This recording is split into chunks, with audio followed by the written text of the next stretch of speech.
Hi friends, ఈరోజు మీకు ఒక రుచికరమైన రెసిపీ చూపిస్తున్నానండి. అది కోడిగుడ్డు, ఎండు రొయ్యలు, టమోటా కర్రీ అండి. చాలా రుచిగా ఉంటుందండి ఈ కర్రీ. నా ఛానల్ కనుక ఫస్ట్ టైం చూసినట్లయితే సబ్స్క్రైబ్ చేసుకోండి, ఒక లైక్ ఇవ్వండి. ఓకేనా ఫ్రెండ్స్? కర్రీ ప్రాసెస్ చూద్దాం రండి. ముందుగా ఒక గిన్నెలో 1 టేబుల్ స్పూన్ ఆయిల్ యాడ్ చేసుకోండి.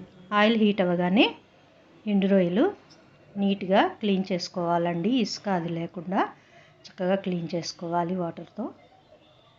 ఇప్పుడు వీటిని ఆయిల్ కాగగానే అందులో యాడ్ చేసేసుకోండి. చక్కగా ఫ్రై చేసుకోవాలి ఆయిల్లో, అప్పుడు నీటి వాసన పోతుంది. చక్కగా ఫ్రై అవనియండి. చూడండి, ఫ్రై అయినాయి. ఇప్పుడు ఇందులో మనం కట్ చేసి పెట్టుకున్న 2 ఉల్లిపాయలు ముక్కలు యాడ్ చేసుకోండి. తర్వాత ఇందులో పసుపు యాడ్ చేసుకోండి, 1 టీ స్పూన్. చక్కగా మిక్స్ చేసుకోండి. ఇప్పుడు సాల్ట్ కూడా రుచికి సరిపడా యాడ్ చేసుకోవాలి.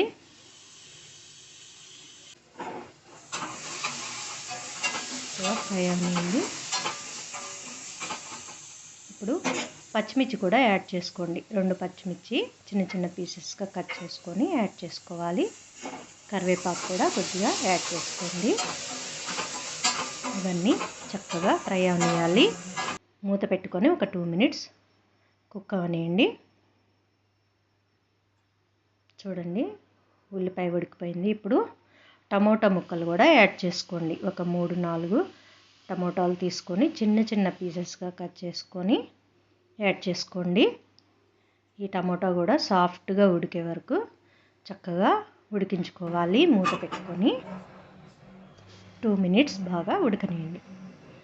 తర్వాత మనము ఎగ్స్ కూడా ఉడికించి పెట్టుకోవాలి. చూడండి 2 మినిట్స్ తర్వాత ఈ విధంగా ఉడికింది కదా. ఇప్పుడు ఇందులో కారం కూడా యాడ్ చేసేసుకోవాలి. ఇక్కడ నేను 2 టేబుల్ స్పూన్ల కారం యాడ్ చేశాను. మీ రుచికి తగ్గట్టుగా యాడ్ చేసుకోవాలి. చక్కగా ఫ్రై అవనియండి. ఇప్పుడు మనం ఉడికించి పెట్టుకున్న ఎగ్స్ని కూడా యాడ్ చేసుకోవాలి. చక్కగా ఘాట్లు కూడా పెట్టుకోండి, అప్పుడే పులుసు ఎగ్ లోపలికి వెళ్ళి మంచి టేస్ట్ వస్తుంది. చక్కగా మిక్స్ చేసుకొని ఇందులో ఒక 1/2 కప్ వాటర్ యాడ్ చేసుకోవాలి. ఈ వాటర్ యాడ్ చేసుకోవటం వల్ల ఇందులో ఉప్పు కారం అంతా చక్కగా పడుతుందండి ఎగ్స్కి. ఒకసారి మిక్స్ చేసుకొని మూత పెట్టుకొని ఒక 5 మినిట్స్ లో ఫ్లేమ్లో ఉడకనియండి. చూడండి, 5 మినిట్స్ తర్వాత ఆయిల్ సపరేట్ అయిపోయింది. చక్కగా ఉడికిపోయినాయి. ఎగ్స్ రొయ్యలతో కలిసి ఉడికితే మంచి టేస్ట్ వస్తుందండి. ఒకసారి కర్రీ రుచి చూస్తే మళ్ళీ మళ్ళీ చేయమంటారండి ఇంట్లో.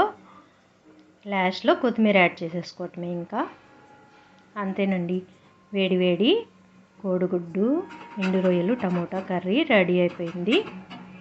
ఇది వైట్ రైస్లో చాలా టేస్ట్గా ఉంటుందండి. చపాతీలు కూడా బాగుంటుందండి. ఓకేనా అండి? ఇంకా సర్వ్ చేసుకోవటమే. నచ్చిందా? నచ్చితే ఒక లైక్ ఇవ్వండి. నా ఛానల్ని సబ్స్క్రైబ్ చేసుకోండి. నచ్చితే షేర్ చేయండి. ఓకేనా ఫ్రెండ్స్? బాయ్.